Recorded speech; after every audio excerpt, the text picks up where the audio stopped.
Si vous aussi avez envie d'en savoir un peu plus sur les dernières tendances et derniers défilés, rejoignez Mode et Influence. Quand on parle de fast fashion, on pense souvent au prix et aux usines. Mais on rate un truc essentiel. La fast fashion n'a pas seulement bouleversé nos placards, elle a hacké nos cerveaux. Aujourd'hui, acheter un vêtement n'est plus un choix, c'est un réflexe. Les géants du secteur, comme Shein, Temu ou Boohoo, ont transformé le shopping en scroll indéfini. On ne fait plus du lèche-vitrine, on fait du swipe de vêtements. Le principe est simple. Plus tu regardes, plus tu cliques, plus tu achètes. Et parfois sans même t'en rendre compte. Les applications fonctionnent comme des jeux, notifications, récompenses, points à collecter, promotions chronométrées. On n'achète pas un t-shirt, on débloque un niveau. Et c'est ça la vraie dérive. La mode est devenue un shoot de dopamine à bas prix. On n'achète plus parce qu'on en a besoin, mais parce que c'est là, c'est maintenant, et ça coûte parfois moins cher qu'un sandwich. Aujourd'hui, ce dont je veux vous parler, c'est de nous. De notre rapport à l'achat, de la manière dont la fast fashion a réussi à faire de l'impulsion une habitude, et de l'habitude presque une addiction. Alors la question finalement c'est quoi ? C'est qu'est-ce qui se passe quand la mode devient une mécanique addictive et surtout, comment on reprend le contrôle. Alors on va commencer avec toi Héloïse, qui va nous parler de la consommation et des hauls, et plus particulièrement des influenceurs.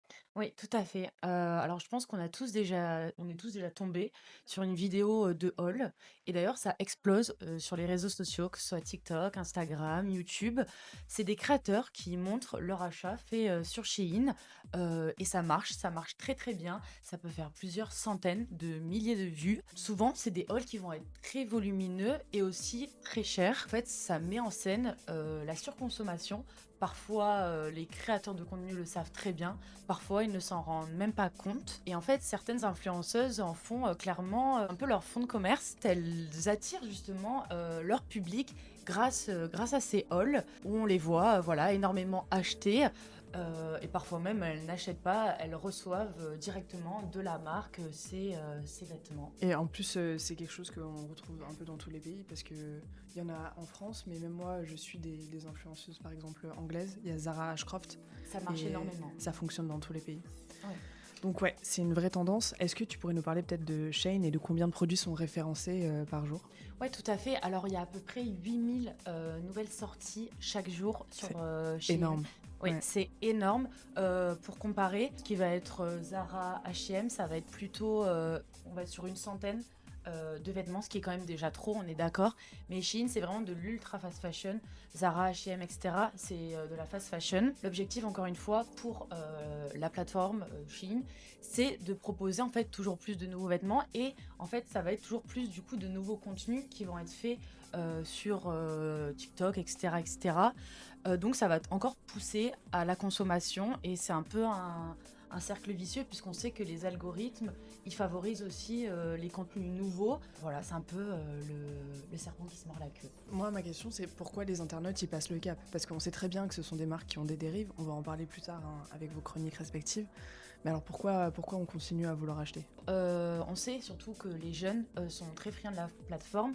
En France, il y a une étude qui est sortie sur Ipsos qui dit qu'il y a à peu près 43% des 18-34 ans qui justement vont sur cette plateforme. Pour comparer, ça, c'est 38% des 35-55 ans et 19% des plus de 55 ans. Donc il y a quand même une chute quand on passe un certain cap dans l'âge. On sait que donc les jeunes, ils vont être déjà plus exposés justement à ces vidéos de haul. Donc il y a aussi une pression du paraître. On est tous sur les réseaux sociaux, on voit tous les jours des contenus d'influenceurs, de créateurs de contenu qui font rêver, qui mettent en avant beaucoup de vêtements, un train de vie luxueux. Et en fait, les jeunes, ils vont avoir envie de ressembler à ce qu'ils voient. Et Shein, ça va être un peu la porte d'accès à une tendance, à des tendances de vêtements, mais moins chers. Ils vont pouvoir reproduire en fait des tenues qu'ils vont voir sur les créateurs, mais à moindre coût. Ça va être en fait, ils vont avoir l'impression de briser un peu ce plafond de verre qu'il y a entre eux et des catégories sociales en fait plus aisées. Et c'est ça aussi qui va les pousser à l'achat, c'est vraiment cette volonté de ressembler aux influenceurs, d'accéder à une esthétique de luxe, mais via des dupes. Et encore une fois, on sait que les partenariats rémunérés font que la transparence est limitée pour les influenceurs. Et donc, ils vont mettre en avant énormément les produits, encore une fois, Chine, etc. Mais derrière, il n'y aura pas une transparence de vérité. Donc, l'internaute, il va se dire, oui, c'est super, c'est ça, c'est ça, c'est ça. Et il ne va pas réfléchir à sa consommation derrière. Et tout ça, mis bout à bout, ça va le pousser directement à acheter de manière compulsive même sur ce genre de plateforme. Juste pour les partenariats rémunérés, est-ce que tu pourrais juste nous rappeler un peu ce que c'est? Parce que Oui. peut-être que tout le monde ne connaît pas le concept. Oui, tout à fait. Les partenariats rémunérés, c'est quelque chose qui se fait quand même depuis au moins une quinzaine d'années sur les réseaux sociaux, mais ça prend vraiment de l'ampleur depuis quelques années. C'est lorsque une marque va proposer de payer un influenceur, un créateur de contenu, pour justement faire du contenu sur sa marque. Par exemple, il va promouvoir tel vêtement, tel cosmétique, et ça va être rémunéré. Et alors justement, on sait qu'il y a certaines influenceuses, comme récemment Léna Situation, qui a déclaré sur France 2, sur le 20h30 de France 2, avoir refusé une offre avec beaucoup de zéros de la part de Shein, parce qu'ils font quand même beaucoup de propositions aux créateurs et aux créatrices de contenu. Donc on voit quand même qu'il y a certains influenceurs qui aujourd'hui résistent, et que l'argent et l'appât du gain, ça peut fonctionner, mais pas toujours. Et il y a aussi une partie du public, de l'audience, qui commence à dénoncer, pareil, sur des vidéos TikTok, voilà, où on voit des amateurs qui disent voilà pourquoi moi je suis contre la fast fashion, voilà pourquoi moi je veux pas participer à tout cela. Et ça fait du bien dans un monde où on voit perpétuellement, on va dire, des vidéos un peu fake. Ça aide. Et puis on sait que Shein a été extrêmement fragilisée avec les scandales, déjà notamment des poupées qui ont été à caractère sexuel mises sur la plateforme. En France, il y a eu les magasins physiques. Donc tout ça, on peut se demander comment la plateforme, elle, aujourd'hui, va rebondir. Est-ce que les influenceurs vont aider la marque à rebondir? Est-ce qu'ils vont leur demander davantage de contenu, etc. Donc ça sera à voir dans un prochain épisode.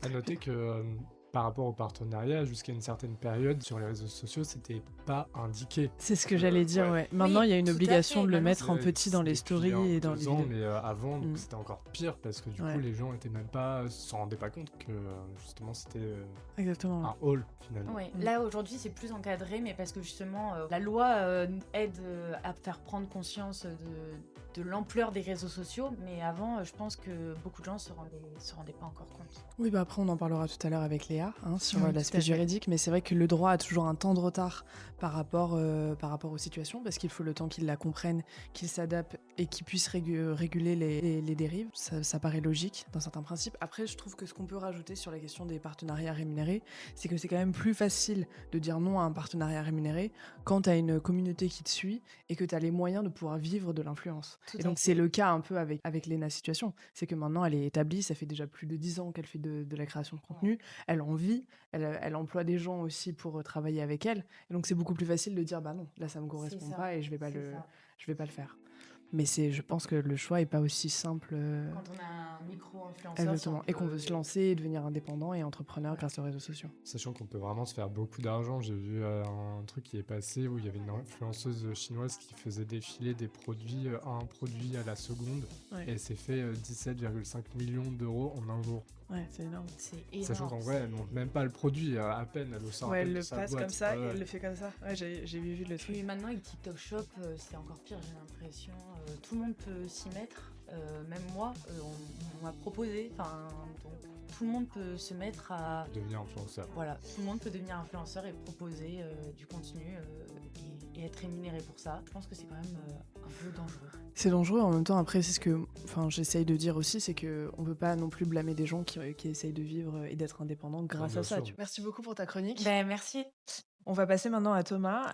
C'est vrai que de la fast fashion, des fois à la haute couture, il n'y a qu'un pas. Et c'est vrai que les marques de fast fashion produisent de plus en plus vite, de moins en moins cher, et s'accaparent souvent des codes prestigieux de la haute couture. Est-ce que Thomas, tu veux nous en dire un peu plus? Oui, bon, après, c'est pas un phénomène qui est très récent, on va dire. Zara, H&M, Uniqlo, toutes les marques elles cherchent justement à brouiller cette frontière entre couture et production de masse, notamment à travers le haul, en faisant cette adoration du luxe.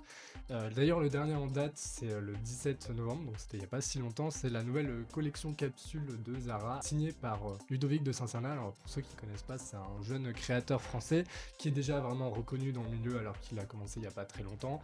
On le reconnaît surtout avec son univers très sensuel, donc des cuirs lacés, des transparences assumées.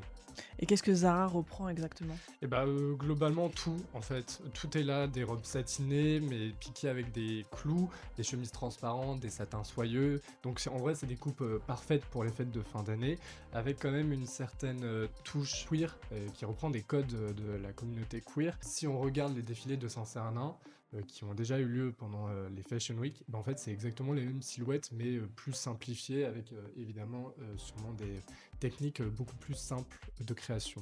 Mais après, c'est une démarche qui est aussi justifiée par le créateur, qui souhaite rendre la couture accessible. Oui, et en vrai, sociologiquement, c'est un phénomène qui est pas du tout nouveau. Dans les années 60, Yves Saint-Laurent, il a créé la première collection qui s'appelle Rive Gauche. C'est une version beaucoup plus accessible de son univers couture qu'on lui connaît aujourd'hui. Dans les années 2000, il y avait Karl Lagerfeld, Balmain et même Versace qui ont aussi collaboré avec H&M. Donc vraiment, ce phénomène, c'est pas du tout nouveau. Et qu'est-ce que ça implique pour les codes queer? Parce que je pense que c'était aussi un des pans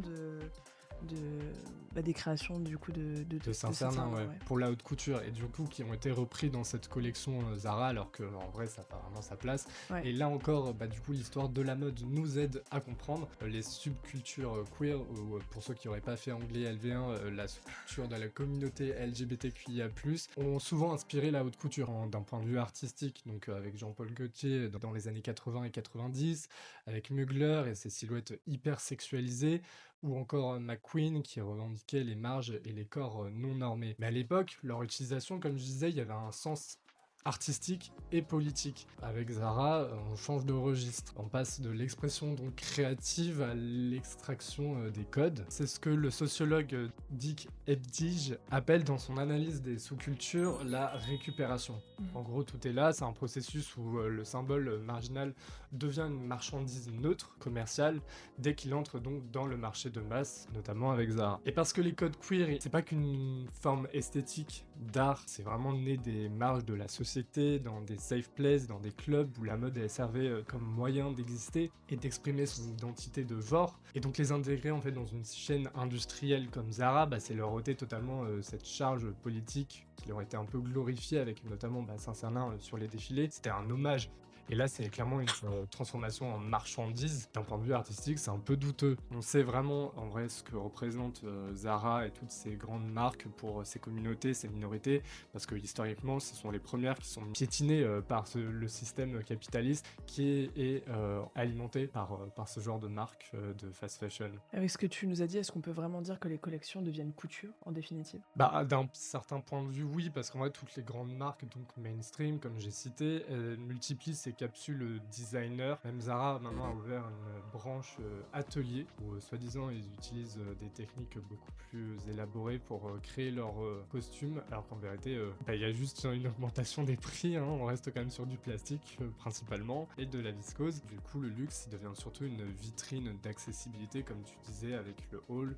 La couture, elle est une source d'inspiration, mais elle est aussi du coup un outil marketing de vente. Donc les marques, elles restent quand même sur ce modèle de production de masse, une recherche de réduction des coûts et sûrement une exploitation de travailleurs précaires, souvent invisibilisés. Et donc pour les marques, c'est un peu gagnant-gagnant d'un point de vue commercial? Sur le papier, oui. Le luxe, il se rend du coup de plus en plus désirable et accessible. Mais en fait, pas vraiment accessible. Il se rend désirable pour un plus grand nombre de publics, mais en réalité, il reste inaccessible. Parce que la fast fashion essaye de se hisser à une certaine catégorie esthétique. En fait, si on reprend par exemple les termes étudiés par Pierre Bourdieu, la mode, c'est une source d'expression de soi, ok, mais aussi de distinction de catégorie sociale. Et la haute couture à travers le luxe a toujours cherché ça, à justement se distinguer d'une certaine catégorie de classe sociale. Et donc en réalité, Là, c'est juste de l'apparence et il n'y a pas vraiment d'évolution de classe sociale. En réalité, si on regarde historiquement, la haute couture, ça reste quand même une expression artistique, une performance. Ce sont des heures et des heures de travail, des ateliers, des gestes, des savoir-faire qui sont parfois même ancestraux, et des tissus rares. Et tout ça, bah, on en fait même des expositions. On en trouve de plus en plus dans les musées aujourd'hui, le Louvre, et j'en passe. La fast fashion, de son côté, on va pas se mentir, elle démocratise, ok, ces silhouettes qu'on retrouve dans la haute couture, pas les valeurs. Donc en fait, lorsque Zara, Uniqlo et H&M, comme je disais tout à l'heure, reprennent les codes de la haute couture ou des subcultures comme les codes queer, c'est jamais pour vraiment transmettre le sens profond des défilés qu'on peut voir. C'est pour surtout du coup accélérer la machine de production en répondant à une certaine vision qu'on a de la haute couture, du luxe, pour produire du coup toujours plus vite, en plus grand nombre, et se faire de plus en plus d'argent. Résultat, la mode de masse, du coup elle gagne peut-être en sophistication en collaborant justement avec des grands créateurs et tout, parce qu'elle acquiert peut-être des techniques, mais au prix de ceux qui inventent vraiment. En réalité, si on regarde, et les images du BHV actuellement l'illustrent très bien, quand la fast fashion se rapproche de plus en plus des codes du luxe, les rayons se vident, et du coup, par exemple, c'est ce que Shein a créé au BHV, les rayons des autres marques sont totalement désertés à cause de la fast fashion, et du coup ça rappelle une réalité plutôt simple. Le marché, lui, il suit la vitesse, mais pas la couture. Merci pour ces mots. On va passer à toi maintenant, Léa. C'est vrai que la France, elle veut réguler la fast fashion, Tout à fait. mais il y a un gros problème, c'est que Bruxelles retoque la loi et qu'en plus de ça, Shein refuse de faire des auditions parlementaires. Est-ce que tu pourrais nous expliquer de façon simple pourquoi est-ce que c'est si compliqué cette Oui, situation? je vais essayer de te vulgariser le droit un petit peu Merci. parce que c'est vrai que c'est un petit peu sensible comme sujet. Mais en fait, pour te donner une image simple, réguler Shein ou Temu, eh bien aujourd'hui, c'est un petit peu comme essayer de contrôler un fleuve avec une passoire. C'est-à-dire que le cadre de régulation n'a pas été pensé pour des acteurs de cette nature. Parce qu'il y a un verrou juridique européen, et c'est ce qu'on appelle le pays d'établissement. Pour faire très simple, c'est qu'une plateforme est d'abord régulée par le pays où elle a son siège d'établissement et son siège européen. En l'occurrence, dans le cas de Shein et de Temu, ce pays, c'est l'Irlande. Pourquoi l'Irlande? Parce que c'est pas la seule société à avoir choisi ce pays-là. Non, il y a énormément de GAFAM, donc Google, Amazon, Facebook, etc., qui y sont, TikTok également, on en parlait. Mais en fait, l'Irlande a construit depuis 20 ans une véritable stratégie d'attraction. Une fiscalité à 12,5%, un environnement administratif beaucoup plus souple, une présence historique des géants du numérique, on le disait, c'est l'un des territoires les plus accueillants pour les plateformes mondiales. Et donc évidemment, conséquence directe, quand la France souhaite par exemple interdire la publicité de la fast fashion, eh bien Bruxelles lui répond « c'est pas à vous, hein, c'est à Dublin de décider ». Donc le droit européen impose cette limite. Autre difficulté, qu'est-ce qu'on veut réguler en fait? La France, elle visait l'ultra fast fashion, c'est-à-dire Shein, Temu et compagnie, mais sans toucher Zara ou H&M. Et pour le droit européen, ça c'est quelque chose qui ne fonctionne pas. La catégorie, elle n'est pas définie juridiquement, parce qu'à ce moment-là, qu'est-ce qui distingue la fast de l'ultra fast? Est-ce que c'est la vitesse? Est-ce que c'est le volume? Est-ce que c'est le prix? On peut pas en fait créer une taxe ou une interdiction sur une notion aussi floue. Et en fait, c'est l'une des raisons, si ce n'est la principale raison, pour laquelle Bruxelles a bloqué la loi. Ok, et en plus du droit, une autre chose qui pose problème, c'est le fonctionnement de ces plateformes. Ouais. Est-ce que tu peux nous en parler aussi? Mais bien sûr. En fait, leur modèle logistique les place hors des cadres traditionnels. Il n'y a pas d'entrepôt en Europe, il n'y a pas vraiment de stock, il n'y a pas d'importateur local, et les colis envoyés, ils sont envoyés un par un depuis la Chine, et souvent sous les 150 €. Donc c'est tout à fait légal, mais ça court-circuite absolument tous les points de contrôle classiques, que ce soit les douanes, les normes, les filières commerciales. Et l'actualité récente le confirme, on en parlait un petit peu, Shein devait être auditionné mardi dernier pour une mission parlementaire sur les produits importés. Ils ont tout simplement refusé de s'y présenter, ils ont invoqué les procédures judiciaires en cours, notamment depuis l'affaire des poupées pédopornographiques qui ont été trouvées sur la plateforme, et ils sont désormais formellement convoqués. C'est un refus qui montre donc que la coopération institutionnelle elle-même est très compliquée à obtenir. Et la dernière difficulté qu'on a, c'est le rythme. Shein, tu en parlais Héloïse, met en ligne des milliers de références par jour. Temu, il modifie ses prix, modifie ses vendeurs, il modifie ses promotions en permanence. Le droit, lui, tu l'as dit en tout début d'émission, Jade, il met des mois, voire des années pour avancer. il court littéralement derrière un modèle économique qui change plus vite que le droit ne peut formuler de règles. Donc réguler ces plateformes aujourd'hui, c'est donc faire face à 4 obstacles si on résume. Un cadre européen qui donne la main à l'Irlande, des catégories économiques encore floues, une logistique pensée pour éviter les points de contrôle et un rythme industriel qui dépasse la vitesse du droit. Et donc voilà pourquoi on peut dire que encadrer Chine et Temu, ça revient bel et bien à essayer de contrôler un fleuve avec une passoire. Juste pour rebondir, ils n'avaient pas, en tout cas en France, pour projet de faire des taxes douanières sur justement tous les colis Chine. Alors je crois que C'était pas les petits colis aussi? Alors effectivement, il y a les colis en Avec dessous 2 d'une certaine euros, je somme crois. qui a comme proposition d'avoir une taxe à 2 euros. Ouais. Mais il y a surtout la loi anti-fast fashion l'année dernière qui a été abandonnée parce qu'il y avait eu la dissolution. Donc pour l'instant, on est un petit peu au niveau point mort, niveau tentative de régulation Parce en que France. la loi n'a pas été reproposée encore à Pas l'Assemblée. encore. Pas Ça encore. devrait arriver. C'est en cours, c'est dans les tiroirs. Affaire à suivre. Mais affaire à suivre, ça devrait revenir, je pense, d'ici l'année prochaine, effectivement. Donc on l'a dit au cours de cette émission, la fast fashion, elle pose des problèmes. Elle pose des problèmes juridiques, elle pose des problèmes en termes d'identité des marques aussi.